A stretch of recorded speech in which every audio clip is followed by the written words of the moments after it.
Guys, welcome back to another episodes of custom rebuilds. आज की video में हम बात करने वाले हैं हमारी बाइक पे। मैंने इसको अपने बैकयार्ड में शिफ्ट किया है अभी, बिकॉज ये कुछ 3-4 महीने से खड़ी थी यहाँ पे एंड अब स्टार्ट नहीं हो रही। मैंने इसकी बैटरी भी चार्ज कर ली, तो मैं इसकी पूरी वायरिंग वगैरह जो है उस पर काम करूँगा। तो गाइस, जैसा भी मैंने आपसे डिस्कस किया कि जो है इसमें जो है करंट नहीं आ रहा बाइक में, एंड वायरिंग का तो बहुत ही ज़्यादा बड़ा मैस है यहाँ पे, जो कि अब मुझे पूरी ठीक करनी है। इस बार मैं जो है इसमें चेसिस में चेंज करने वाला हूँ। ये मैंने पहले डिज़ाइन किया था एंड ये बहुत ही ज़्यादा बेकार लगता है, तो मैं करने वाला हूँ। उसका भी मैं आपको प्लान बताऊँगा कि कैसे करने वाला हूँ वो चीज़ें, and I am gonna revive this project. तो चलिए आइए शुरू करते हैं। सबसे स्टार्टिंग में तो मैं सारी वायरिंग खोल के चेक करने वाला हूँ कहाँ कौन सा फॉल्ट है, ताकि इंजन स्टार्ट हो सके। जब ये इंजन का प्रॉब्लम हो जाएगा देन मैं इसकी बॉडी पे काम करूँगा। चलिए शुरू करते हैं।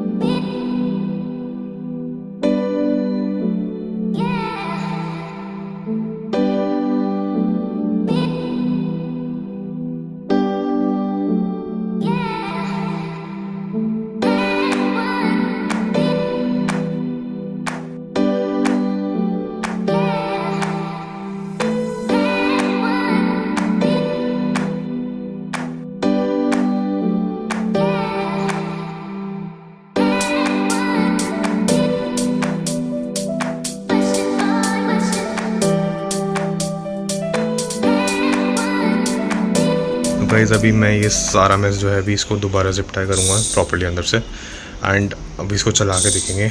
अभी भी इंजन स्टार्ट करने के लिए आपको 3 चीज़ें की ज़रूरत होती है। पहली फ्यूल, दूसरी हवा, तीसरी करंट तो हमारा वहाँ पे हम स्पार्क प्लग है उसको चेक करेंगे। फ्यूल में बस है टंकी जो कि यहाँ पड़ी है हमारी, एंड हवा तो कार्बोरेटर वाला पार्ट है वो क्लीन है अभी।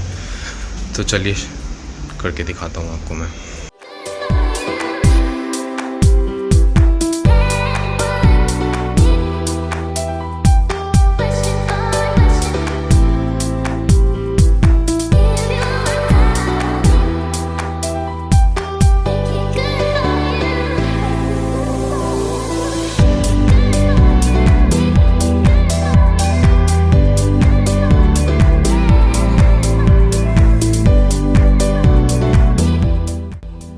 तो गाइज़, अभी आप देख सकते हैं मैंने बैटरी को कनेक्ट किया है हमारे मल्टीमीटर से, जो कि हमारी वोल्टेज दिखा रही है 12.99, जो कि सही है अभी। एंड ये वायर जो बैटरीज की है हमारी जा रही है हमारे सेल्फ स्टार्ट रिले में, जो कि ख़राब एंड कल्प्रिट पार्ट था हमारा। एंड अब इसको अगर हम यहाँ से ऑन करते हैं तो ये सेल्फ मिलेगी वहाँ से।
तो गाइस आप देख सकते हैं मैंने यहाँ पे वायरिंग काफ़ी हद तक कर दी है, बट इसकी अभी भी सेटिंग हो नहीं रही है टैंक के साथ, तो वही मैं कोशिश कर रहा हूँ।